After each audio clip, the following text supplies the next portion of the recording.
days of payables outstanding. Now, if you think about it, if you look at the previous numbers we had, which was days of inventory outstanding and days of sales outstanding, this obviously is the lacking component to actually have a complete picture of payment streams. So we ask ourselves, after how many days do you actually get, after how many days do you get your money from your customers? We ask ourselves, how many days of inventory you tied up?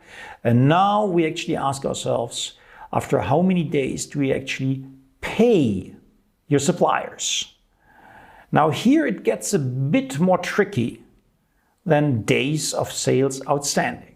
Why is that? Well, in days of sales outstanding, we actually took net sales. And let's face it, net sales, if you're working in a B2B business, then clearly 100% of your sales is actually undertaken by sending out an invoice and the customer pays after X number of days. This is business to business. Now, unfortunately, however, we don't have this one-to-one relationship in our expenses. What we would like to know right now is how much of those expenses which you have in your income statements were actually paid on account. What does that mean, on account? It means that you obtained an invoice from your supplier and you paid the invoice after X number of days. If you think about it, for example, at cost of goods sold. What is cost of goods sold? For a retailer, it's relatively straightforward. Why? Cost of goods sold is the material which the retailer purchased from the suppliers. So clearly all the material a retailer purchases in today's world is actually obtained, and then you get an invoice from the supplier, which you pay after X number of days. The times are over where you pay your suppliers in cash. So for a retailer, cost of goods sold is really the material which they actually purchase from suppliers. So 100% of that is actually paid on account, i.e. by obtaining an invoice. If you think about a manufacturing company, however, things start to change. Why is that? If you're a manufacturing company, your cost of goods sold contain all the material, so there the same logic applies compared to the retailer, but the cost of goods sold also contain all the personnel working in your factory. Now, this personnel working in the factory, they don't send in invoices. They are paid every month. So here you have expenses which are not paid on account. Now the same thing applies here to all the other cost lines. SG&A, sales, general administrative expenses. What is that? This is the personnel working in sales, but also, for example, the invoice which you obtain from the advertising agency. As an insider, you would have the information to split up all those different line items in your income statement into what is paid on account and what is actually paid immediately, like salaries, every month. As an outsider, however, you don't have this information.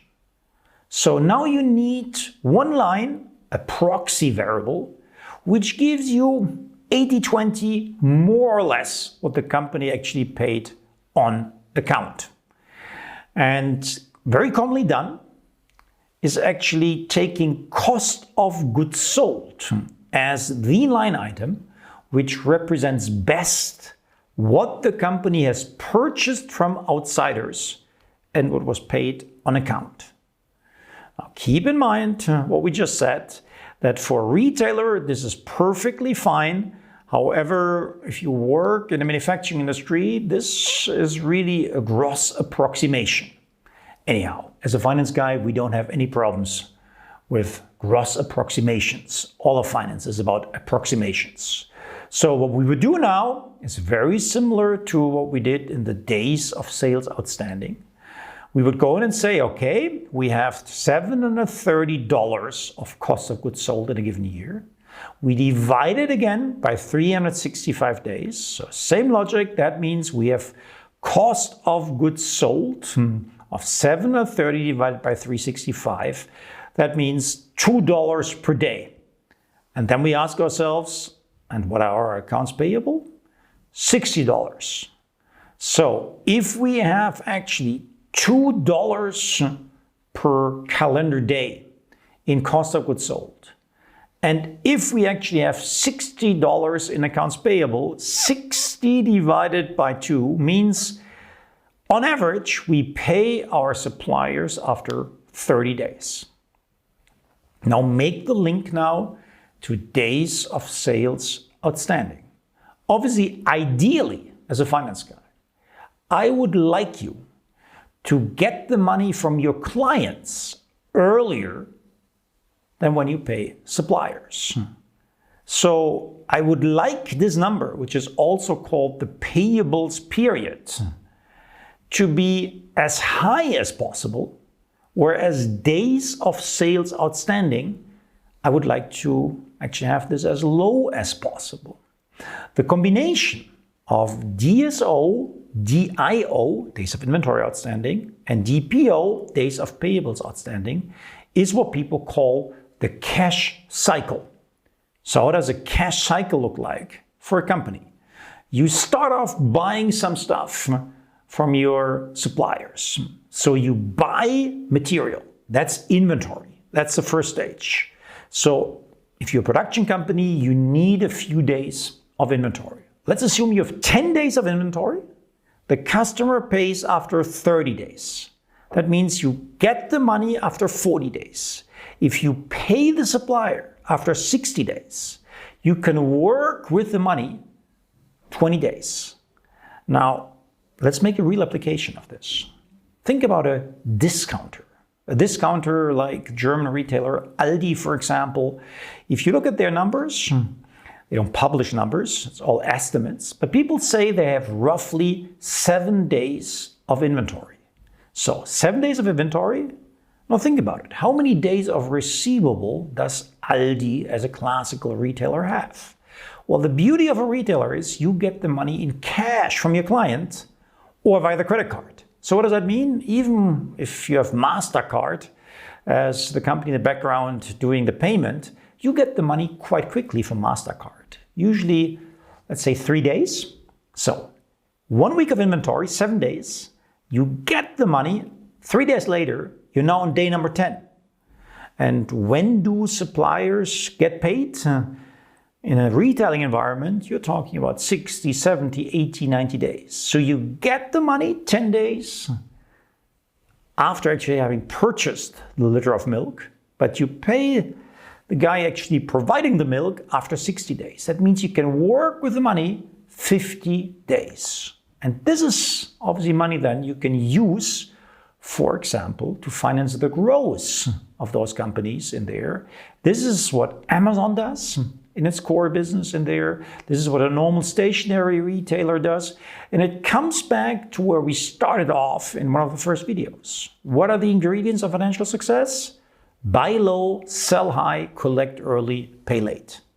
Now, culturally, clearly we have the situation that the German engineer, the Swiss engineer, they like to focus on buy low, sell high. Why? Because they developed this great technology, world-beating product, and then they can sell it at a very high price, and they're rich because the return on sales is very high. Now, having two Dutchmen here in front of me, filming this whole thing in there. Now, if you go to other cultural environments here, and that's clearly the Netherlands, this is the Arab world, this is China, which are more trading environments. Those people are used to having small margins on the product, but you make up for it by collecting the money early and paying the supplier late. As a finance guy, I'm very happy to make money via payment schemes compared to the margin as well. It's money as well in there, and that's obviously where you come to strategic links here. The link, for example, what is your size that you can actually pressure your suppliers in accepting lower prices and later payment terms in there?